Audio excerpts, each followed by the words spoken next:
Hello MS family, আজকে সম্পূর্ণ অন্য ধরনের একটা ভিডিও হতে চলেছে। ভিডিও শুরুতেই বলে দিই, সকাল থেকে ব্যস্ত ছিলাম, প্রচুর মানে ঘরের কাজকর্ম করা, স্নান টান করা, সোমবার বাবার মাথায় জল ঢালা, সমস্ত কিছু করে নিয়ে তারপরে বসলাম ভিডিও করতে। আর সোমনাথ বাড়িতে নেই, সোমনাথ হচ্ছে কাজে গেছে, ও আজকে গেছে হচ্ছে ব্যারাকপুর। আর মেয়ে এখনো বাড়ি আসেনি, মেয়ে আসবে সন্ধ্যাবেলা বাড়ি। যাই হোক, চলো এবার আমার সারাদিনের কথাটা শুনে নিয়েছো, এই হলো ব্যাপার। তো এবার যারা যারা মনে করবে আজকের ভিডিওটা দেখবে না, তারা তারা ভিডিওটা স্কিপ করে চলে যেতে পারো, আজকের ভিডিওটা নাও দেখতে পারো। কারণ পরে আবার বলতে আসবে না, দিদি তুমি কেন এরকম ভিডিও দিলে, ভিডিওটা ভালো লাগলো না, হেরাতে না, এরকম কথা কেউ বলতে আসবে না। কারণ আমি আগেই বলে দিচ্ছি, ভিডিওটা সেরকম হলে কেউ দেখো না। আমার আজকে একটাই ভিউজ দরকার, সেটা হচ্ছে ঘোড়ার। আমি চাই আজকে ভিডিওটা ঘোড়া দেখুক, আর ওর সাথে আমার আজকে কথা হবে। আজকে শুধু আমি বলবো আর ও শুনবে, ঠিক আছে? তার জন্যই আমি বললাম। আদার্স কারোর পছন্দ না হলে ভিডিওটা দেখো না। তো চলো ভিডিওটা শুরু করি। আচ্ছা, আমার এই রথের দিন মাংস খাওয়া নিয়ে এই সনাতন ধর্ম করে বহুত চিল্লাচ্ছিস। আমার জানা ছিল না, তোর ভিডিওতে আমি দেখি না, প্রত্যেক দিনকার ব্লগ তোর আমার দেখা হয় না। শুনলাম তুই নাকি তোর ফ্ল্যাট পুজোর দিনকে চিকেন দো পেঁয়াজা খেয়েছিলি, এটা কি সত্যি? দেখ, আমি জানি না, আর যদি খেয়েও থাকিস ঠিক আছে, খেয়েছিস, দেখ আমি কিন্তু বলতে আসিনি তোকে যে তুই এই ফ্ল্যাট পুজোর দিনকে দো পেঁয়াজা কেন খেয়েছিস, হ্যানা তেনা, কোনোদিন বলতে আসিনি। কিন্তু তুই বলতে এসেছিস না। আমি কি আমি কেমন, আমি কি করি না করি, আমি কেমন মানুষ, সেটা আমি খোলা খাতার মতো সবার সামনে প্রেজেন্ট করে দিয়েছি, সবাই দেখতে পাচ্ছে, জানতে পারছে। তোর মতো অন্তত ঘোমটার নিচে খ্যামটা নাচ নাচাতে আসি না, বুঝতে পেরেছিস? এই গেল একটা কথা। তোর এই তুই তো তুলসী মন্দিরে জুতো পরেও গেছিস, সেটাও সোশ্যাল মিডিয়াতে সবাই জানে। তুই কত সুন্দর করে সনাতন ধর্ম মানিস, তাই না? আর তার সাথে তুই তোর ফ্ল্যাট পুজোর দিনকে চিকেন দো পেঁয়াজা খেয়েছিস, সেটাও আমি জানতাম না। আমার বিজনেস নাম্বারে একজন আমার ভিউয়ার্স আমাকে কমেন্ট করে জানালো, মেসেজ করে জানালো যে দিদি এরকম ও তো চিকেন দো পেঁয়াজা খেয়েছিল পুজোর দিন। তাহলে তুই সেইটা জানিস, ভিডিওতে নয় নিশ্চয়ই শো করেছিস, নাহলে সবাই জানবে কি করে? তারপরেও তুই এত বড় বড় ডায়লগ মারতে চলে আসিস। আর একটা কথা, এই যে তুই বলিস না যে তোর ভিডিও দেখে আমি ভিডিও করি, তুই বলিস তাই আমি তোকে বলতে চলে আসি, একদম নিজেকে ক্রেডিট দিবি না, একদম ক্রেডিট দিবি না নিজেকে। আমি তোর ভিডিও দেখে ভিডিও করতে হবে, তুই বলছিস তাই আমাকে বলতে হবে, উত্তর দিতে চলে আসছি। তোর একটা করে ভিডিও করছিস, তোকে নিয়ে আমি ভিডিও করছি, একদম নিজেকে ক্রেডিট দিবি না তার জন্য। আমার বিজনেস ফোনে বল, আমার ভিউয়ার্সরা বল, সবাই বলেছিল তোকে নিয়ে ভিডিও করতে, তাই আমি তোকে নিয়ে ভিডিও করেছি। সবার চাহিদা ছিল, তাই আমি তোকে নিয়ে ভিডিও করেছি। এমনকি সোমনাথের ফোনও এসেছিল, আমাদের খুব কাছের একজন মানুষ, সে অবশ্যই সোশ্যাল মিডিয়াতে আছে, সে সোমনাথকে পর্যন্ত ফোন করে বলেছিল যে মন্দিরাকে কিছু বলতে বলো। তো সেই সমস্ত কারণ এক জায়গা করেই বলতে পারিস আমি তোকে নিয়ে ভিডিও করেছি। হ্যাঁ, ইদানিং দেখছি, ইদানিং আমার ভিউয়ার্সদের ইচ্ছাটাও দেখতে পাচ্ছি। প্রচুর কন্ট্রোভার্সি ক্রিয়েটাররাও বলছে যে মন্দিরা তুমি এরকম ডেলি ব্লগার হয়ে তুমি কেন ওকে নিয়ে বলছো, তার মানে তুমিও ওকে ছাড়তে পারছো না, ও তোমাকে ছাড়তে পারছে না। রুনাদি বলছিল তুমি বোতলের ভেতরে ঢুকে গেছো, বোতলের ভেতর থেকে বেরোতে পারছো না। আরও অনেকে বলছে যে তুমি রেগুলার ওকে নিয়ে বলছো তুমি ওকে ছাড়া থাকতে পারছো না, ওকে ছাড়া চলতে পারছো না, ও তোমাকে ছাড়া অন্ধ, তুমি ওকে ছাড়া অন্ধ। মানে বুঝতে পারছি আমার তোকে নিয়ে ভিডিওটা ঠিক হচ্ছে না এখন করা, ছেড়ে দেবো। আজকে আমার লাস্ট ভিডিও তোকে নিয়ে করা, আজকে আমার তোকে নিয়ে ভিডিও করা লাস্ট। তোকে নিয়ে ভিডিও না করেও আমার ঘন্টা ফারাক পড়বে আমার চ্যানেলের। যদি ভেবে থাকিস যে এমএস ফ্যামিলি চ্যানেল তোর উপর ডিপেন্ড করছে, তুই ঘন্টা বুঝিস, ঘন্টা ফারাক পড়বে, বুঝেছিস?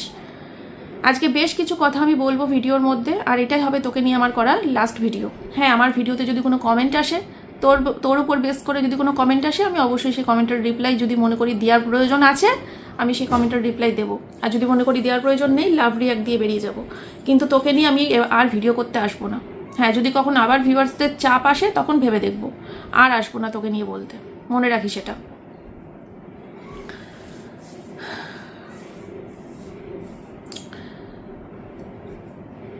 ভিডিওর বহির্ভূত কথা, এমনিতেই তো তোর চ্যানেলটা দাঁড়িয়েই আছে, ভিডিওর বাইরের কথা নিয়ে ভিডিও করে তোর চ্যানেলটা দাঁড়িয়ে আছে। কোনো দিন ভিডিও টু ভিডিও করে তুই চ্যানেল দাঁড় করাতে পারতিসও না, আর তুই করিসও নি। তোর চ্যানেলটা দাঁড়িয়েই আছে ওই আমার পাস্ট পুরনো কথা টেনে নিয়ে আসা, আর ভিডিওর বহির্ভূত কথা, যে কথাগুলো পার্সোনাল হয়েছিল সেই কথাগুলো সোশ্যাল মিডিয়াতে বলে বলে তুই ভিউজ কামাস। আদার্স ভিডিও দেখে যে তুই ভিডিও করবি সেই মুরদ তোর নেই। তো তুই যখন ঠিক করেই নিয়েছিস ভিডিওর বহির্ভূত কথা বলেই তোর চ্যানেলটাকে দাঁড় করাবি, এটাই বলবি, মানে এটা ন্যায্য তোর মনে হয়, এটা লজিক, তাহলে আজকে তোকে কিছু লজিক শেখাই। চল ভিডিওর বাইরের কথা তাহলে তো আমিও কিছু বলি না, বলেছি তো অনেক ভান্ডা ফুটিয়েছি তোর, তো এখনও রয়েছে 2-3টে কথা এখনও বলিনি আমি, তো সেগুলোই আজকে বলবো। আচ্ছা ঘোড়া, তুই একটা কথা বলতো, তোর আগের বছর পুজোর সময় তোর তুই যে জামা নিয়ে গেছিলি, তুই যে উপহার কিনে নিয়ে গেছিলি তোর বাপের বাড়িতে, তোর মাকে দিয়েছিলি, বোনকে দিয়েছিলি, তোর মা আর বোন সেগুলো ছুঁড়ে ফেলে দিয়েছিল কেন? একটু ক্লিয়ার করিস তো, একটু ভিডিওতে গিয়ে ক্লিয়ার করিস যে তোর মা আর বোন সেই গিফট ছুঁড়ে ফেলে দিয়েছিল কেন। আবার তুই এটাও বলেছিস যে আমি না ওই জায়গাটা করে ক্যামেরা কাট করতে বাধ্য হয়েছিলাম, সবটা দেখিয়েছিলাম, কত আনন্দ করে গেলাম, কিন্তু ওই জায়গাটা করে আমি ক্যামেরা কাট করে দিয়েছি। ওরা এত দুর্ব্যবহার করলো আমার হাত থেকে উপহার পেয়ে, মানে আমি যেন কিছু দিলে ওদের সহ্যই হয় না, ওদের ভালোই লাগে না, এমন থার্ড ক্লাস মেন্টালিটি। তুই বলিস নি এই কথাগুলো? আচ্ছা, সবার প্রথমে আসি, তুই যে আমার মাকে এত ঢঙি মাসি ঢঙি মাসি ঢঙি মাসি করে বলিস, তো চল ঢঙি মাসির বিষয়টা আজকে পুরোপুরি ক্লিয়ার করি তোর সাথে। আমার ভিউয়ার্সরা যারা যারা ভিডিওটা দেখছো তোমাদেরকে বলি, আমি ছোটোবেলা থেকে এক ধরনের মাংস আছে, সেই মাংসটা খেতে খুব ভালোবাসি, এখনও ভালোবাসি, কিন্তু এখন আর পাই না। ছোটোবেলা থেকে এক ধরনের মাংস খুব প্রিয় আমার, কিন্তু সেটা যখন বড় হলাম আস্তে আস্তে, ছোটোবেলায় খাওয়া তো আমার বাবা, যখন আস্তে আস্তে বড় হলাম তখন বাবাকে বলতাম এনে দিতে, বাবা বলতো যে এখন পাওয়া যায় না, ওটা ইল্লিগাল। তো বন্ধু বান্ধবীদের কাছেও প্রচুর বলেছি যে আমি এই মাংসটা খেতে খুব ভালোবাসি, তারাও বলেছে ইল্লিগাল। আমার সোমনাথকে বলেছি কোথায় পাওয়া যায় দেখো না, দেখো না, খুব ভালো লাগে খেতে, দেখো না। সোমনাথ বলে এটা কোথাও পাওয়া যায় না এখন, এটা ইল্লিগাল, এখন বেআইনি মাংস, পাওয়া যায় না। শ্বশুরবাড়ির সবাইকে বলেছি, আমার বন্ধু বান্ধব আত্মীয় স্বজন পাড়া প্রতিবেশী সবাইকে বলেছি যে এই মাংসটা কেউ যদি কোনোদিন খবর পাও আমাকে বলবে, আমার খুব ভালো লাগে খেতে।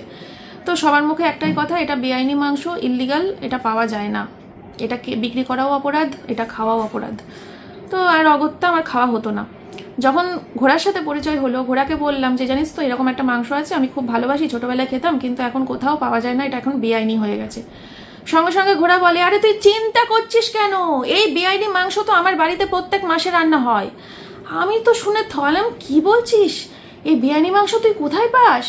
বলছে প্রত্যেক মাসে এই বেআইনি মাংস আমার বাড়িতে একজন নিয়ে আসে, আর আমাদের বাড়ির প্রত্যেকে ভালো খায়, আমার শ্বশুর শাশুড়ি আমরা সবাই খুব ভালো খাই এই মাংসটা, আমাদের তো প্রত্যেক মাসেই রান্না হয়, শুধু ভিডিওতে বলি না, ভিডিওতে দেখাই না, এটা তো ইল্লিগাল, ওই জন্য এটা অফ ক্যামেরায় আমরা খাওয়া দাওয়া করি, রান্না বান্না করি। আমি তখন বললাম যে আরে সাবাস, দারুণ বিষয় তো, তাহলে তো আমি খাবো, তাহলে তুই বল আবার কবে আসবে? বললো যে তো আবার 1 মাস হয়ে গেলেই আবার ওই লোকটা আসবে ওই বেআইনি মাংসটা নিয়ে আমাদের বাড়িতে, আমরা সবাই খাবো। আলাম তাহলে প্লিজ আমাকে একটা ফোন করে দিবি, আমি এসে নিয়ে যাব যেভাবে পারি। তখন বললো ঠিক আছে, আমি আসলে বলবো। তারপরে যখন ওই লোকটা আসলো মাসখানেক পর, ওই মাংসটা নিয়ে ঘোড়া নিজের জন্য বোধহয় 2 কিলো রাখলো, আর আমার জন্য বোধহয় 2 কিলো নিয়েছিল, 2 কিলো নিয়ে ফ্রিজে রেখেছিল। তারপরে আমাকে ফোন করে বললো যে তোর এই মাংসটা চলে এসেছে, তো সেটা পেমেন্ট করে দিলাম, ওকে অনলাইন পেমেন্ট করে দিলাম। তারপরে আমার মাকে আমি জোর করে পাঠিয়েছিলাম ঘোড়ার বাড়িতে, যে মা তুমি এরকম ঘোড়ার বাড়িতে যেতে হবে। মা তো কিছুতেই রাজি না, না আমি ওর বাড়ি যাবো না, ওর বাড়ি যাবো না। কিন্তু আমি জোর করলাম যে দেখো সেই কোন ছোটোবেলায় খেয়েছি, কি খেতে ইচ্ছা করে, যাও না, নিয়ে আসো না, নিয়ে আসো না। তো মা বললো আমি রাস্তা দিয়ে ওরকম একটা জিনিস ব্যাগে করে নিয়ে আসবো, পুলিশ টুলিশ ধরলে তো খুব বাজে ব্যাপার হয়ে যাবে, আমি এরকম একটা বেআইনি কাজ করব।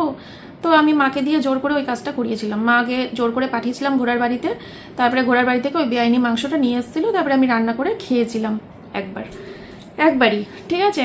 তো বিশাল টেস্ট হয়েছিল, ফটো মটো পাঠালাম, ও রান্না করে আমাকে ফটো পাঠিয়েছিল। তো ঘোড়ার বাড়িতে প্রত্যেক মাসে মাসে এরকম বেআইনি কাজ হয়, ঘোড়ার বাড়িতে প্রত্যেক মাসে বেআইনি কাজ হয়, যেটা ওর শ্বশুর শাশুড়ি ওর বাড়ির সবাই মিলে রান্না করে কবজি ডুবিয়ে ভাত খায়, ঠিক আছে।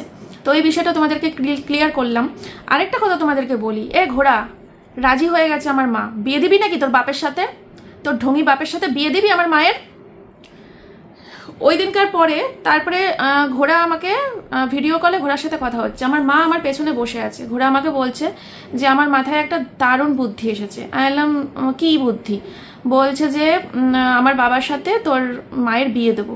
আমি তো ফার্স্টে ভাবছি আড্ডা মারছে, এ তো নিঘাত আড্ডা মারছে। বলছে না আমি আড্ডা মারছি না, আমি তোর মায়ের ফটো আমার বাবাকে দেখিয়েছি, তোর মায়ের ফটো আমার বাবাকে দেখিয়েছি, এখন শুধু তোর মায়ের রাজি হওয়ার অপেক্ষা, কারণ আমার বাবার তোর মাকে খুব পছন্দ হয়েছে। এ ঘোড়া, মিথ্যে কথা যদি বলে থাকি যা তোর লোকনাথ বাবার মাথায় হাত দিয়ে বল, যা লোকনাথ বাবার মাথায় হাত দিয়ে বল, কারোর মাথায় হাত দিতে হবে না, এরা সব মরলে তোর কিচ্ছু যায় আসে না। আর লোকনাথ বাবার মাথায় হাত দিয়ে তোর পাপ হবে ভাবছিস? তুই তো নিজেই একটা আস্ত পাপিষ্ঠা, তোর কি পাপ হবে নতুন করে? তো এরকম আমাকে বলেছিল যে এরকম বিয়ে দেবো, চাইলাম যে কি হবে, বলছে না প্রচুর ভিউজ হবে। দেখ তুই আর আমি বোন, 2 বোন, সেটা একদম লিখিত পরিত কাগজে একদম 2 বোন হয়ে যাব, সেটা একদম পার্মানেন্ট, সত্যি সত্যি 2 বোন হয়ে যাব। তার সাথে থাকবে প্রচুর ভিউজ, অগন্তিক ভিউজ হবে। তোর ধারণা নেই তোর চ্যানেলের ভিউজ কত হবে, আমার চ্যানেলের কত ভিউজ হবে। আর সব থেকে বড় কথা, আমার বাবা আমার মাকে ডিভোর্স দিতে এক কথাই রাজি। আমার বাবাকে আমি শুধু তোর মায়ের ফটোটা দেখিয়েছি, আমার বাবা এক কথাই রাজি তোর মাকে বিয়ে করতে। বলছে আমি তোর মাকে ডিভোর্স দিয়ে দেবো, যদি এই মহিলা রাজি থাকে একেই বিয়ে করবো, তুই শুধু রাজি করা, এরকম বলেছে ঘোড়াকে। আর ঘোড়া তারপর থেকে আমার পেছনে পড়ে তোর মাকে রাজি করা, মাকে রাজি করা। মা আমার পেছনে বসে ফোনটা রাখার পর মায়ের কাছে কি ঝাড় খেলাম আমি। বলছে তোরা গল্প করার, আলোচনা করার মতো কোনো টপিক নেই তোদের দুই বোনের মধ্যে, এসব আমাকে নিয়ে টানাটানি করছিস, আমাকে নিয়ে নোংরামো করছিস তোরা। আনলাম যে আমি কোথায় করলাম, ওই তো বললো যে তোমার ফটো দেখিয়েছে, পছন্দ হয়েছে ওর বাবার। আর আজকে তাকে ঢঙি মাসি মনে হচ্ছে না? তোর ঢঙি বাপের সাথে তো বিয়ে দিতে চেয়েছিলি, জানোয়ার মহিলা। তো এই বিষয়টা তোমাদের সাথে ক্লিয়ার করলাম, এটা তোমাদেরকে বলা ছিল না।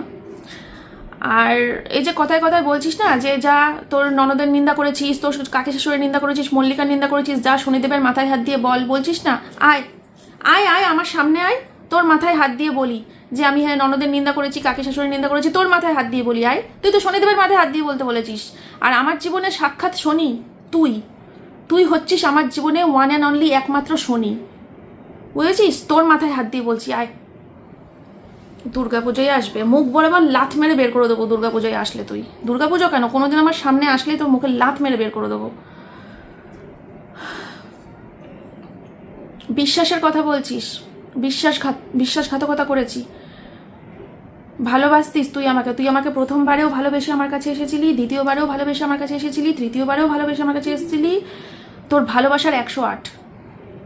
তুই বুঝিস ভালোবাসা কাকে বলে, বিশ্বাস কাকে বলে? তুই বুঝিস? তোর রক্তে আছে সেসব? বুঝিস তুই এগুলোর মানে কি বুঝিস? হ্যাঁ,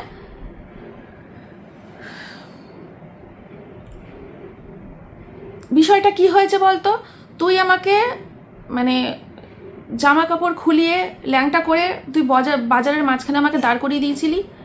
তারপরেও আমার সভ্যতা, আমার ভদ্রতা, তুই নির্লজ্জ জেনেও তোর শাড়িটা তোকে আমি পরিয়ে তোর লজ্জা ঢেকে রেখেছিলাম, তোকে ক্ষমা করে দিয়েছিলাম। ওই যে জড়ি ধরে আমাকে সরি বলেছিলি, তার জন্য তোকে আমি শাড়ি পরিয়ে তোর লজ্জা ঢেকে রেখেছিলাম।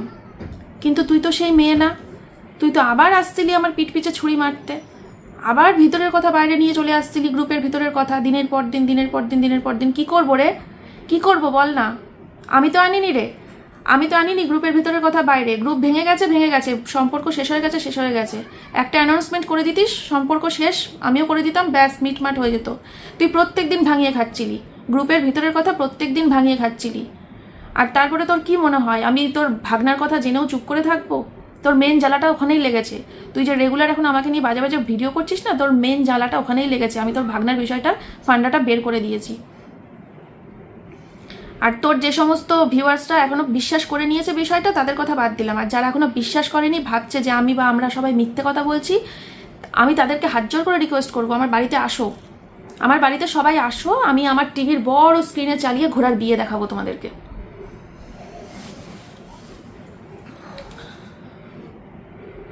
প্রথমবারেও বিশ্বাসঘাতকতা করেছিলি তুই, দ্বিতীয়বারের বিশ্বাসঘাতকতা করেছিলি তুই। আর ভালোবাসা কাকে বলে জানিস?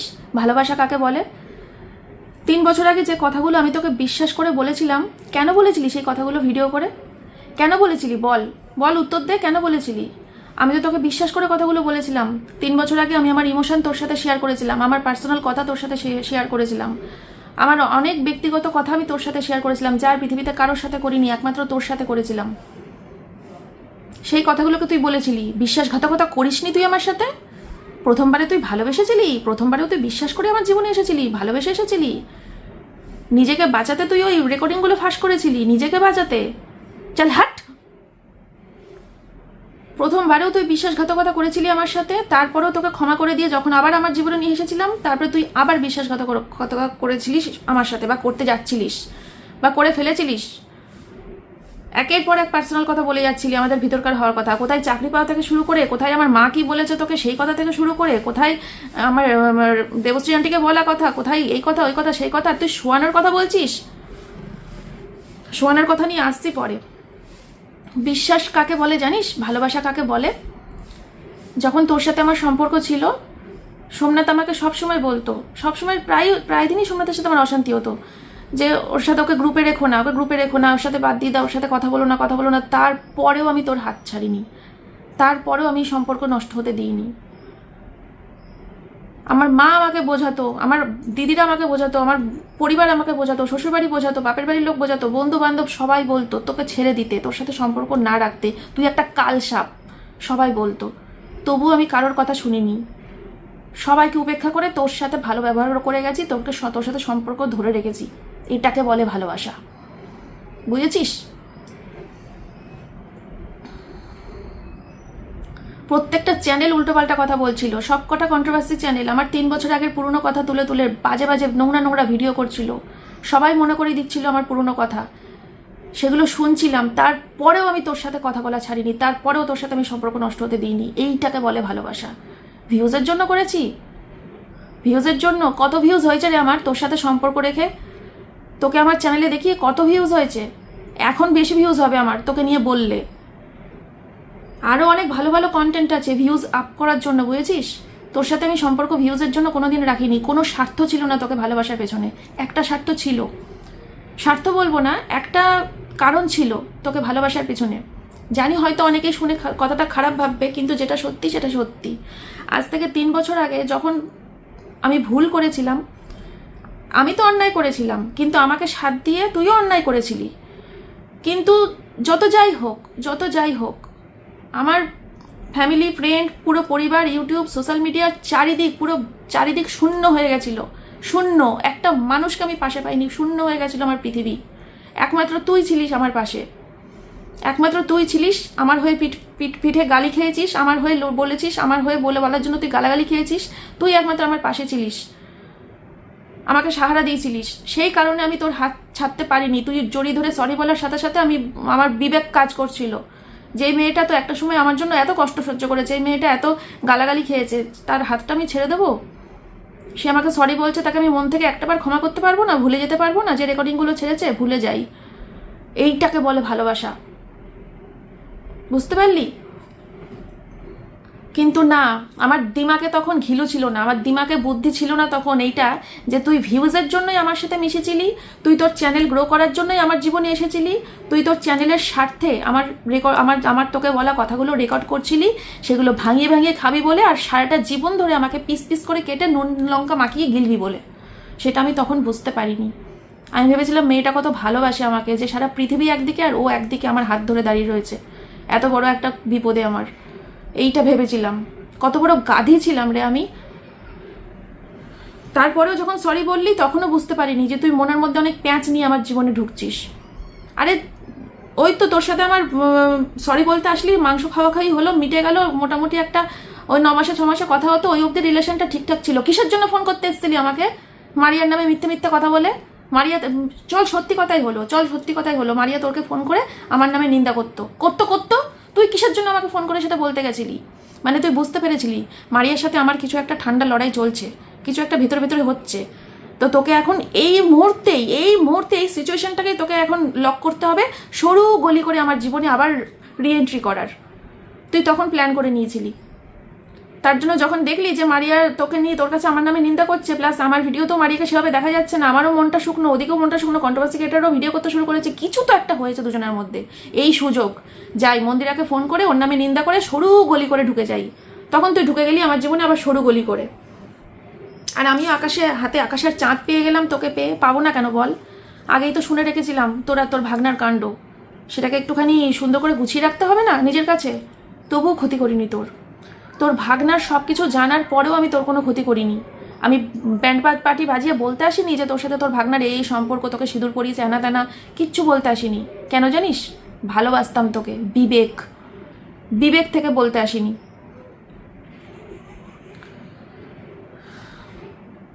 আজকে যদি তুই আমার মানে এই গ্রুপ ভেঙে যাওয়ার পর তুই যদি আমাদের ভেতরকার রেকর্ডিংগুলো ফাঁস না করতিস, একের পর এক পার্সোনাল কথা রিভিল না করতিস, আজও হয়তো আমি তোকে এভাবে বস্ত্রহীন করে বাজারে দাঁড় করিয়ে দিতাম না, বুঝেছিস? খুব গায়ে লাগছে না এখন? বিশ্বাসঘাতকতা করিসনি। প্রথমবারেও ভালোবেসে এসেছিলাম, দ্বিতীয়বারে ভালোবেসে এসেছিলাম, তৃতীয়বারে ভালোবাসা এসেছিলাম, তোর ভালোবাসা রাখথু। ভালোবাসা দেখাচ্ছে, বিশ্বাস দেখাচ্ছে। যদি এই সম্পর্কের মধ্যে কোনোদিন এক ফোঁটা ভালোবাসা বিশ্বাস থেকে থাকে না, সেটা আমার ছিল তোর প্রতি। আর আজকের দিনে দাঁড়িয়ে ঘেন্না করি তোকে, আমি ঘেন্না করি। সাক্ষাৎ শনিদেব তুই আমার জীবনে, কাল সাপ তুই আমার জীবনে। জানোয়ারের বাচ্চা।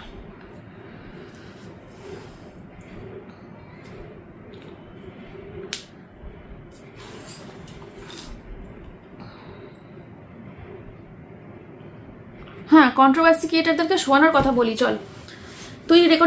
তুই আমার একটা পার্সোনাল চ্যাট রিভিল করেছিস না, যেখানে আমি কন্ট্রোভার্সি ক্রিয়েটারদেরকে একটা বাজে অন্যায় কথা বলে একটা চ্যাট লিখেছিলাম। আরে আমি তো একে তাকে ওর সাথে শুয়ে দেওয়া, ওকে তার সাথে শুয়ে দেখলো তো আমি তোর কাছ থেকে শিখেছি। কটা ভালো জিনিস শিখিয়েছিস, যতদিন সম্পর্ক ছিল তোর সাথে আমার কটা ভালো জিনিস শিখিয়েছিস, শুধু তো নোংরাময় শিখিয়ে গেছিস। কটা ভালো জিনিস শিখিয়েছিস, আমি তো এগুলো তোর কাছ থেকে শিখেছি, কিভাবে একে তার সাথে শুয়ে দিতে হয়, ওকে তার সাথে শুয়ে দিতে হয়। আর ওই চ্যাটটার মধ্যে সব কন্ট্রোভার্সি ক্রিয়েটাররা দেখেনি যে নিচে লেখা ছিল মাথা যন্ত্রণায় ছিঁড়ে যাচ্ছে আমার যখন মাথা যন্ত্রণা করে, আমার যখন মাইগ্রেনের ব্যথা ওঠে, আমি তখন পাগল হয়ে যাই। কোনদিন সামনে যাকে পাবো তাকে শেষই করে দেবো, কারণ আমার এত পরিমাণে মাথা যন্ত্রণা করে। মাইগ্রেনের ব্যথা যখন চরমে ওঠে, 15 বছরের ব্যথা সহ্য করছি, এটা এখন অন্য পর্যায়ে চলে গেছে। তোর কাছ থেকে শিখেছি, কেন বললাম? তুই বলিসনি আমাকে, তুই বলিসনি কোথায় সঞ্জয় দা ওর মায়ের সাথে শুয়ে থাকে, বলিসনি তুই আমাকে? তোর লজ্জা করে না? সঞ্জয় দা তো তখন তোর ভাগনা নিয়ে সেরকম কোনো ভিডিও করতো না, তখন তো বলতো না তোর ভাগনার কথা, তাহলে তখন তো তুই কেন ওর চরিত্রের দিকে আঙুল তুললি? কেন তুললি বল? কেন বলেছিলি সঞ্জয় দা ওর মায়ের সাথে শুয়ে থাকে, সঞ্জয় দার বউ অন্য লোক নিয়ে শুয়ে থাকে? কি করেছিল লোকটা তোকে নিয়ে নেগেটিভ ভিডিও করে? তাই নেগেটিভ ভিডিও তো আরো অনেকেই করে তোকে নিয়ে, তুইও তো নেগেটিভ ভিডিও করিস কত মানুষকে নিয়ে, তার বেলা কিছু হয় না? তুইও কন্ট্রোভার্সি ক্রিয়েটার, ও কন্ট্রোভার্সি ক্রিয়েটার, তাহলে কেন সঞ্জয় দার মায়ের সাথে শুয়ে দিয়েছিলি? শুধু সঞ্জয় দা কেন, তুই আমার বাড়িতে যখন সীমা দিয়ে এসেছিল, আমি শুধু বলেছিলাম যে এরকম আমাদের বাড়িতে সীমা দিয়ে এসেছিল, জানিস তো? তো সীমা দিয়ে কার সাথে এসেছিল? এরকম সীমা দিয়ে এরকম একটা লোক এসেছিল সাথে, আমি চিনি না, উনি ড্রাইভারও হতে পারে বা ওনার হাজবেন্ড নাকি আমি বলতে পারবো না, একজন ভদ্রলোক এসেছিলেন। কে সেই ভদ্রলোকের বর্ণনা দে। তো সেই ভদ্রলোকের বর্ণনা দিলাম, বলছে ও ওই লোকটা, আমি তোর নাম টাম সব বলে দিল আমাকে, বলছে ওই লোকের নাম তো ওই লোক এই করে, ওই লোকটা ওই করে, ওই লোকের সাথে সীমাদি শুয়ে থাকে, হেনা তেনা কত কিছু বলে দিলি আমাকে। আমি বললাম বাবা তাই হবে, হয়তো আমার সীমাদি ওরকম নিয়ে এসেছিল, আমি তো বিশ্বাস করে নিলাম তোর কথা। শুধু তাই না, সবকিছু ঠিকঠাক হয়ে যাওয়ার পর যখন সবকিছু ঠিক আছে, তুই আমাকে হোয়াটসঅ্যাপে পর্যন্ত একটা অডিও পাঠিয়েছিলি, সেই অডিওটা আমি সীমাদিকে পাঠিয়েও দিয়েছি, না সরাসরি পাঠাইনি, যার মারফত পাঠানোর পাঠিয়ে দিয়েছি। তুই আমাকে কি বলেছিলি?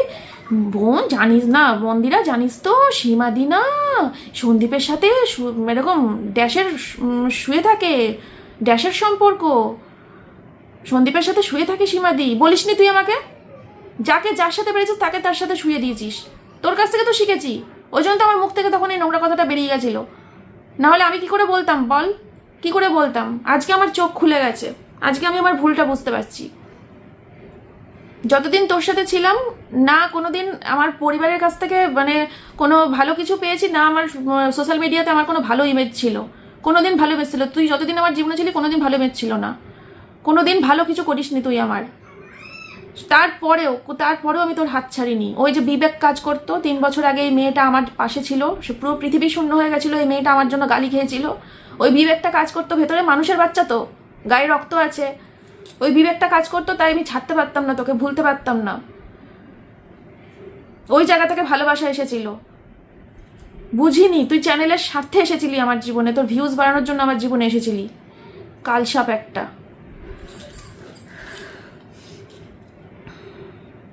আমি লিখে নিয়ে বসেছি, নাহলে ভুলে যাব না কোন কথাটা থাকবে কোন কথাটা বাদ চলে যাবে, কারণ আমি রোজ রোজ তো আসবো না, আমি আর আসবোই না তোকে নিয়ে বলতে, বিশ্বাস কর, কোনো ইচ্ছা নেই তোকে নিয়ে বলার।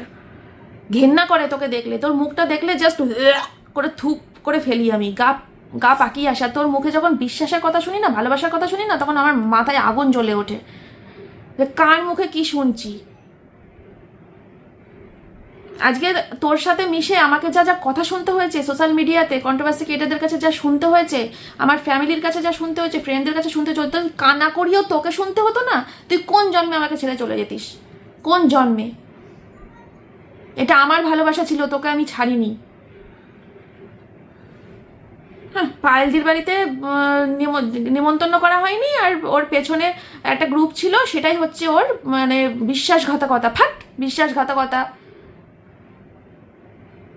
একটা করে তুই রেকর্ডিং ছেড়েছিলি 3 বছর আগে, মনে পড়ে তো? সব ভুলে গেছিস নাকি? কে বিশ্বাস? আমি বিশ্বাসঘাতকতা 3 বছর আগেও করিনি, 2 বছর আগেও করিনি, ঠাট করে একটা মনে হয় কানের গোড়ায় মারি।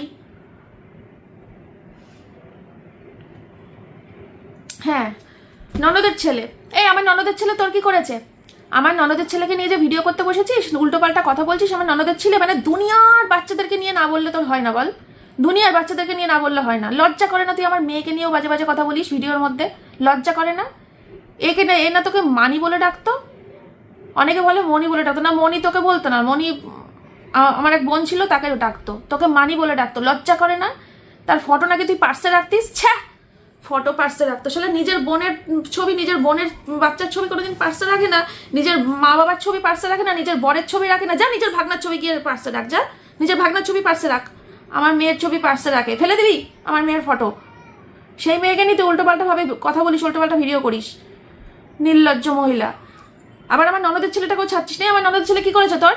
কি করেছে আমার ননদের ছেলে? ভিডিওর মধ্যে তোকে কোনো বাজে কথা বলতে এসেছে? তুই আমার ননদের ছেলেকে নিয়ে ভিডিও করছিস, বলছিস উল্টোপাল্টা, ওইটুকু একটা দুধের শিশু। মানে নিজের বাবানকে নিয়ে হচ্ছে না, আমার বাবানকে নিয়ে নানানি করছিস কেন? ঘাটের মরা, আমার আমার বাবানকে নিয়ে নানানি করছিস কেন? নিজের বাবানকে গিয়ে নিয়ে গিয়ে মর না। আমার বাবান কি করেছে তোর? আর ভাবিস তোর শুনে শুনে আমি আমার বাবার নাম রেখেছি? না রে, আমার ননদের ছেলে যেদিনকে হসপিটালে হলো, সেই হসপিটালে যখন আমি ওর মুখখানা দেখলাম ননদের ছেলের, ওই মুখ দেখার সাথে সাথে আমি ওকে নাম দিয়েছিলাম, যে আমি ওকে এখন আজকে থেকে বাবান বলেই ডাকছি, বাবান বলে ডাকছি। ওই মুখ দেখেই আমি বাবান করে ডেকে উঠেছিলাম। ওই তখন থেকেই চলছে বাবান, বুঝতে পারলি? নিজের বাবানকে নিয়ে গিয়ে মর, আমার বাবানকে নিয়ে একদম টানাটানি করবি না।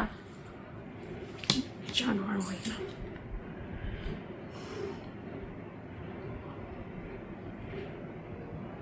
আর একটা কথা তোমাদেরকে বলে রাখি বন্ধুরা, তোমরা হয়তো এই একটা কথা হয়তো ভাবছো, কিন্তু সেটা দেখ, আমি তোর সাপোর্টে কথা বলছি, দেখ তোর হয়ে বলছি। তোমরা হয়তো ভাবছো যে ঘোড়া বোধহয় আমাকে এই আমার সাথে মিশেছিলই হয়তো আমার পুরনো কথা মনে করিয়ে দেওয়ার জন্য, বা বিবাহবার্ষিকীর দিন এসছিলই আমার বাড়িতে হয়তো আমার পুরনো কথা মনে করিয়ে দেওয়ার জন্য, যে মনে পড়ে, খুব মনে পড়ে, ওই যে আছে না। তো তোমরা হয়তো ভাবছো ওটা হয়তো আমাকে মনে করিয়ে দেওয়ার জন্য এসেছিল, বা হয়তো আমাকে প্রায় মনে করাতো, বা এই কথা। তোমাদেরকে বলে রাখি, গেল যে এই 1 বছর ওর সাথে আমার রিলেশনটা খুব ডিপ হয়েছিল, এর মধ্যে কিন্তু ও আমাকে কোনো দিনও আমার ওই পুরনো ব্যক্তির কথা কিন্তু মনে করায়নি, কোনো দিনও মনে করায়নি। তোমরা এখানে কিন্তু ঘোড়াকে ভুল বুঝছো, সেটা ক্লিয়ার করে দিয়ে গেলাম।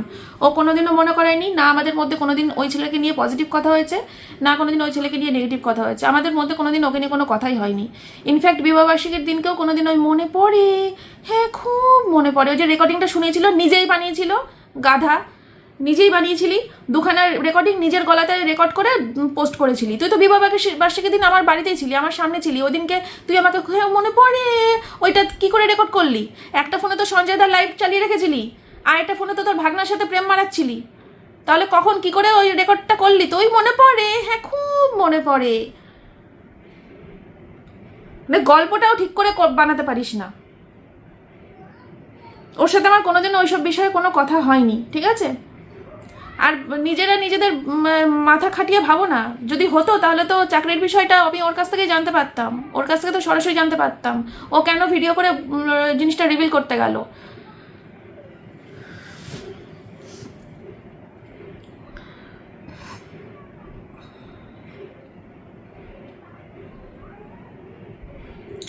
আর মন্দারমণির কথা তুলবি না তুই ভিডিওর মধ্যে, যে ঘন ঘন মন্দারমণির কথা তুলছিস না, মন্দারমণির নিয়ে কোনো শব্দ তোর মুখে কোনো আওয়াজ তুলবি না, ভালো লাগে না শুনতে, বিশ্বাস কর। কারণ আমার ভালোবাসায় তো কোনো খাদ ছিল না, আমার ইমোশনেও কোনো খাদ ছিল না। ওই যে মন্দারমণিতে গিয়ে তোর সাথে ঘোরা, তোর সাথে হাসি ঠাট্টা করা, তোর সাথে সময় কাটানো, একসাথে রিলস করা, খাওয়া দাওয়া, আনন্দ উল্লাস, বিশ্বাস কর মারাত্মক আনন্দ করেছিলাম, মন থেকে আনন্দ করেছিলাম, মন থেকে, মানে একটা ইমোশন জড়িয়ে আছে। তো ওই আমি এমনি ওই ভিডিওগুলো প্রাইভেট করিনি, ইচ্ছে করে ভিডিওগুলো প্রাইভেট করেছি। কারণ বলা যায় না ওই ভিডিওগুলো নিয়ে হয়তো চারিদিকে কাটাছেড়া হবে, তুই নিজে কাটাছেড়া করবি, বাজে বাজে ইয়ে হবে, হয়তো কমেন্ট আসতে পারে, বাবা এই সময় তোমরা কি নাটক করেছিলে, হ্যানা তেনা বা ব্যাংচ্যাং কমেন্ট আসতে পারে আবার, ওই জন্য প্রাইভেট করে দিয়েছি। কারণ ওগুলোর সাথে আমার ইমোশন জড়িয়েছিল। তোর মতো তো এত মনের মধ্যে প্যাঁচ ঘোচ নিয়ে এত প্ল্যানিং পটিং করে তো আমি মিশিনি রে। ওই জন্য আমার ওই সময়টাতে আমার ভিতর থেকে যা ফিলিংস ছিল আমি সেটাই আমার ভিডিওতে ছিল। তুই যখন আমাকে সাজাচ্ছিলি, তোর কোলের উপরে উঠে বসেছিলাম, মনে আছে? বিছানায় বসে সাজাচ্ছিলি, আমি আবার এগিয়ে গিয়ে তোর কোলের উপরে উঠে বসেছিলাম, তোকে জড়িয়ে ধরে তুই আমাকে সাজাচ্ছিলি, এরকম করে বসেছিলাম। বাট কোথায় নিজের ইমোশন দিয়েছি রে আমি? জ্বলে পুড়ে মরছি সারাটা জীবন, বিশ্বাস কর, জ্বলে পুড়ে মরছি। আজকে এতগুলো বছর হয়ে গেল, জ্বলে পুড়ে মরছি, ঘাট থেকে নামাতে পারছি না। তো কেমন মানে কাল শনি চেপে বসেছিস আমার মাথায় তুই। দেখা হবে তোর সাথে আমার মৃত্যুর ওপারে, মৃত্যুর ওপারে তোর মুখোমুখি হয়ে দাঁড়াবো। বনগার কেসটা আমি জানি না কি হবে, বনগার কেসটার ডেট পড়বে হয়তো, তোর মুখোমুখি যেন ঠাকুরকে ডাকে, সন্ধি পুজোর সময় ঠাকুরকে ডাকবো, দুর্গাপুজোর সময় সন্ধি পুজো হবে না, এবার সন্ধি পুজোর সময় ঠাকুরকে বলবো যে আমার এই জীবৎকালে যেন তোর মুখ দর্শন করতে না হয়। মৃত্যুর ওপারে গিয়ে আমি তোর সাথে দেখা করতে চাই, ওপারে গিয়ে দেখা হবে আমাদের, তুইও মরবি আমিও মরবো, ওপারে গিয়ে আমাদের দেখা হবে।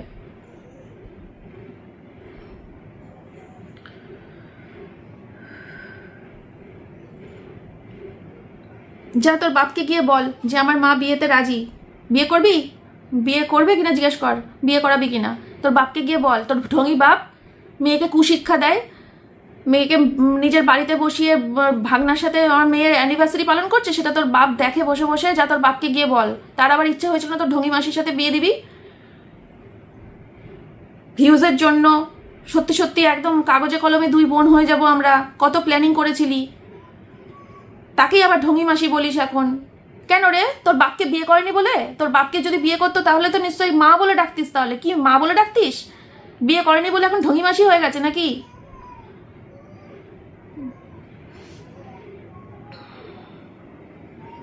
তোকে যখন জিজ্ঞাসা করা হয়েছিল আমাদের গ্রুপ চলাকালীন, তোকে যখন জিজ্ঞাসা করা হয়েছিল যে তোর এই যে ব্যবসার প্রোডাক্টগুলো কি সব তোর অনলাইনেরই বিজনেস, নাকি তোর শাশুড়ি ননদ বা ফ্যামিলি এরা পাড়ার লোকজনও টুকটাক আসে নিতে, জিজ্ঞাসা করা হয়েছিল। যেরকম আমার আসে, আমার যেরকম পাড়ার লোকও নিতে আসে, আমার ফ্যামিলিতে আমার ছোটো মা, আমার যা, আমার ননদ, শাশুড়ি এরা সবাই আমার কাছ থেকে মাল কেনে। তো সেরকমই তোকে জিজ্ঞাসা করা হয়েছিল যে তোর কোনো নেই, তখন তুই কি বলেছিলি? ছোট লোক ফ্যামিলি, আমার পাড়ার লোক সব ছোট লোক, আমার ফ্যামিলি ছোট লোক, এরা এরা বুঝবে গোল্ড প্লেটেডের মর্ম, গোল্ড প্লেটেড জুয়েলারির মর্ম এরা বুঝবে, এরা সব ইমিটেশন পরে, গোল্ড প্লেটেডের মর্ম এরা বুঝবে না। এত দাম দিয়ে এরা এত এইসব জিনিস এত ভালো প্রোডাক্ট নেবে? তুই বলেছিলি, মনে কর, যা মাথায় হাত দিয়ে বল, কার মাথায় হাত দিবি তুই? এক কাজ কর, তোর ওই ভেড়াটার মাথায় হাত দিয়ে বল, যা কাজে দেবে, তোর ভেড়ার মাথায় হাত দিয়ে বল। কারণ তোর ভেড়া মরলে তো তোর কিচ্ছু যায় আসে না, ভাগনার সাথে ড্যাং ড্যাং করতে করতে নাচতে নাচতে গিয়ে পালিয়ে বিয়ে করে নিবি। বলেছিলি না সোনালি দিকে একটা ঘর দেখে দাও, একটা ঘর দেখে দাও, আমি আমার ভাগনাকে নিয়ে আসবো, বিয়ে করে থাকবো, একটা ঘর দেখে দাও।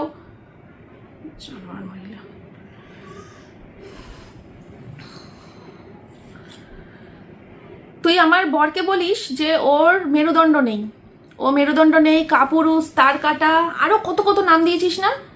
আমার বরের মেরুদণ্ড নেই। এই তোর বরের মেরুদণ্ড আছে রে, কোথায় আছে তোর বরের মেরুদণ্ডটা? একটু দেখাস তো, একটু দেখাস। আজকে আমার বরের মেরুদণ্ড ছিল বলেই আমি যখন ভুল কাজ করেছিলাম 3 বছর আগে, অন ক্যামেরাতে এসে যেরকম প্রতিবাদ করেছিল, অফ ক্যামেরাতেও সেরকম প্রতিবাদ করেছিল, দুই দিকেই প্রতিবাদ করেছিল। কারণ ওর ভিতরেও যা বাইরেও তাই প্রতিবাদ করেছিল। তোর বর কি করেছে? তোর বর কি করেছে বল না? তোর সাথে তোর বরের চ্যাট, তোর সাথে তোর বরের, সরি মাথা গরম হয়ে গেছে তো, তোর সাথে তোর ভাগনার চ্যাট, তোর বর দেখে নিয়েছিল। তোর বর দেখে নেওয়ার পর তারপর তোকে ছি ডট নাল বলে বাড়ির থেকে বের করে দিয়েছিল মারতে মারতে। তারপরে তুই অশান্তি করে ফ্ল্যাটে উঠেছিলি। মনে পড়ে এই কথাগুলো বলেছিলি গ্রুপের মধ্যে, মনে কর। আর তারপরেও তোর বরের এত মেরুদণ্ড তোর বরের, যে সেটা জানার পরেও একদম খুলে আজাদ বের করে দিয়েছে, যাও তুমি তোমার ভাগনার সাথে খুলে আজাদ বের করে দিলাম, প্রেম করো দুজনে চুটিয়ে। ছি ছি ছি ছি ছি ছি ছি, এটা ফ্যামিলি? ছি ছ্যা থু, এটা ফ্যামিলি রে? কই আমার বর পারবে তো এরকম? তোর বরের যেরকম মেরুদণ্ড নেই, আমার বরের যদি মেরুদণ্ড না থাকতো তাহলে দেখতিস কি হতো। আজকে আমার বরের মেরুদণ্ড আছে, আমার বর জানে কিভাবে ঘর শাসন করে রাখতে হয়, কিভাবে বউকে শাসন করে রাখতে হয়, কিভাবে সংসার আগলে রাখতে হয়, কিভাবে বউকে ভুল পথে যখন বউ চলে যাবে বউয়ের হাতটা টেনে বউকে সোজা পথে নিয়ে কিভাবে ঠেলা মারতে হয়, বউকে কিভাবে শিক্ষা দিতে হয়, বউকে কিভাবে ঠিক করে রাখতে হয়, বউ ভুল করলে কিভাবে বউকে বুঝিয়ে বলতে হয়, কিভাবে অন্যায় করলে শাস্তি দিতে হয়, এই সমস্ত শিক্ষা আমার বরের মধ্যে আছে, সমস্ত এই সব জানে, তাই মেরুদণ্ডও রয়েছে। তোর বর ভেড়া। তুই বলছিলি না আমার বরকে দেখলে সবাই কি বলে মনে মনে, বলছিলি না তোর বরকে দেখলে আমার কি বলতে ইচ্ছে করে জানিস মনে মনে? বুঝেছিস? এইটা বলতে ইচ্ছে করে।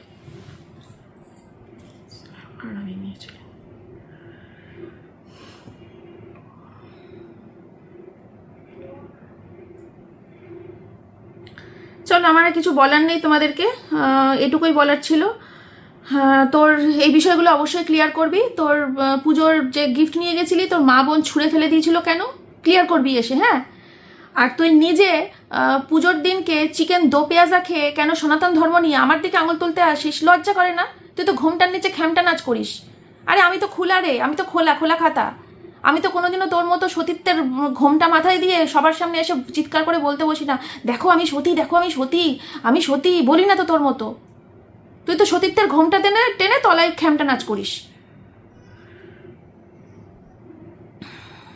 তো আমার এই পয়েন্টগুলো নিয়ে তোমাদেরকে বলার ছিল, আমি বলে দিলাম। আর তুই ভুলেও ভাবিস না যে তোর ভিডিওর অ্যান্সার দিতে আমি এতদিন ধরে আসছিলাম, তোকে নিয়ে বলবো বলে আসছিলাম। আমি কিন্তু আমার ভিউয়ার্সদের চাপে তাই আসছিলাম, ভিউয়ার্সরা চাইছিল তোকে নিয়ে ভিডিও করি তাই ভিডিও করেছিলাম। আজকে আমি এই যে তোকে নিয়ে ভিডিও করলাম, আর কোনোদিনও আসবো না তোকে নিয়ে বলতে। আর তোর ভিডিও আমি দেখি কি না, এই গেল 7 দিন ধরে দেখিনি বলছিলাম, তুই বলছিলি না যে তোর ভিডিও আমি দেখি কিনা। তোর ভিডিও আমি দেখি না রে, রুনাদি ভিডিও করে, তোর ভিডিওটা দেখে নি, রুনাদি ভিডিও করে, রুনাদির ভিডিও রোজ দেখি, ওখান থেকে আমার বোঝা হয়ে যায় তুই কি ভিডিওতে কি বলেছিস কি বলিসনি। রিসেন্ট 2 দিন হলো আবার দেখা শুরু করেছি, আবার আর দেখবো না, বিশ্বাস কর। ঘেন্না লাগে তোর মুখখানা দেখলে, প্রচণ্ড ঘেন্না লাগে তোর মুখটা দেখলে, বমি পায়, আমার গা পাকিয়ে আসে তোর মুখটা দেখলে। আর নিজের ওপর হাসি, আমি নিজেকে দেখলে হাসি আয়নায়, কেন জানিস? কারণ আমি কি গাধি ছিলাম।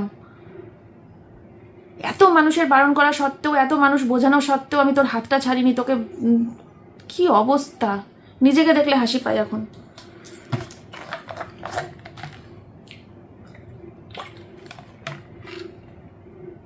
ভুলেও আমার সামনে কোনোদিনও আসবি না, মুখ বরাবর লাত মারবো, কোনোদিন আসবি না ভুলেও আমার সামনে।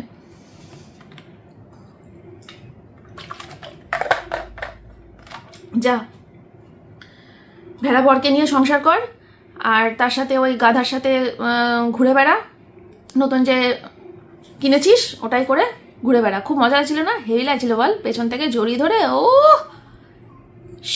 সেই মজা নিচ্ছিস। সালা বলে বরের নাকি মেরুদণ্ড আছে। কোনো বরের মেরুদণ্ড থাকলে তার বউয়ের সাথে তার ভাগনার চ্যাট দেখে নেওয়ার পরেও, ছি ডট ডট নাল বলে বের করে দেওয়ার পরেও সেই বউকে সেই ছেলের সাথেই এরকমভাবে খোলা আজাদ ছেড়ে দেয় না রে, মেরুদণ্ড থাকলে, বুঝেছিস? মেরুদণ্ড দেখাতে এসছে, হ্যাট! 3rd ক্লাস ফ্যামিলি, নোংরা ফ্যামিলি। আগে তো ভাবতাম তোর বর, তোর শ্বশুর শাশুড়ি এরা মনে হয় ভালো রে, সত্যি ভাবতাম। পরে দেখছি না, ন্যাস্টিক, সব ন্যাস্টিক ফ্যামিলি, নোংরা ফ্যামিলি। সেটা যেমন তোর ননদ জানার পরেও খুলে আসার ছেলেকে ছেড়ে দিয়েছে, যা তুই তোর মামির সাথে ড্যাশ মারিয়ে বেড়া, ছেড়ে দিয়েছে। সেরকম তোর মা বাপও তো একদম, তোর মা বাপের বাড়িতে বসে বিবাহবার্ষিকী করছিস, মা বাপও সেই ক্যারেক্টার। তোর বোন সে তো বাড়ে যায়, সেও আরেক ক্যারেক্টার। আর বাকি রইল কি? ভেড়ার কথা নাইবা বললাম, মেরুদণ্ড দেখাচ্ছে। ছ্যা, ফাট! জীবনে আসবি না আমার সামনে। তোর ভালোবাসার 108। যা, নমস্কার তোর ভালোবাসাকে। লাইফটা পুরো শেষ করে দিল আমার। আমার বাচ্চাকে নিয়ে বলে শান্তি হয় না, সবার বাচ্চা নিয়ে বলে শান্তি না, আমার ননদের ছেলেটার পেছনে পড়েছে। নিজের বাবানকে কি নিয়ে গিয়ে মর যা। আমার বাবানকে নিয়ে একদম চোখে আঙুল ঢুকিয়ে দেবো। আমার বাবানের দিকে তাকাবি, চোখে আঙুল ঢুকিয়ে দেবো।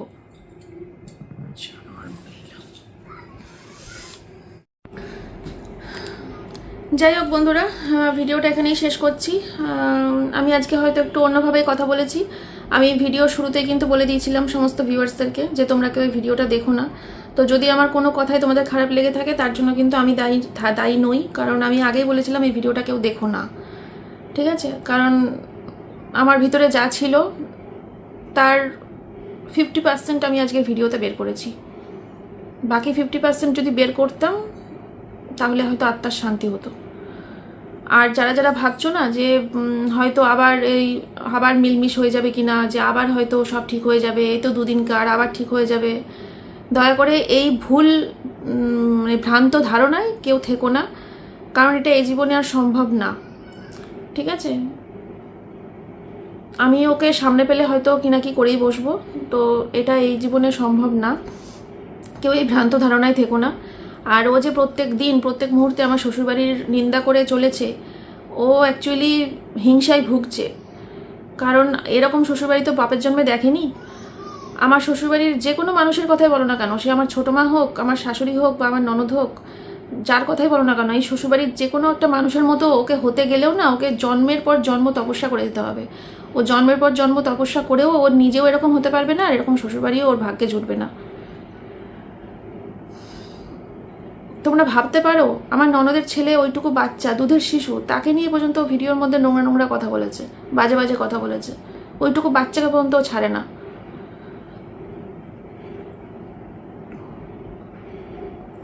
চলো আজকে ভিডিওটা এখানেই শেষ করছি, এই পর্যন্তই রাখছি। যদি ভিডিওটা কারোর খারাপ লেগে থাকে আমার মুখের কথায়, তার জন্য আমি হাত জোর করে ক্ষমা চাইছি।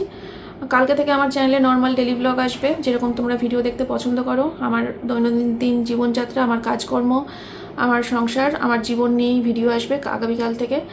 আর যদি কখনো কোনো কমেন্ট আসে, আমি সেই কমেন্টের রিপ্লাই দেব। আর আপাতত এই অসভ্য মহিলাটাকে নিয়ে ভিডিও বন্ধই থাকবে, ঠিক আছে? চলো টাটা।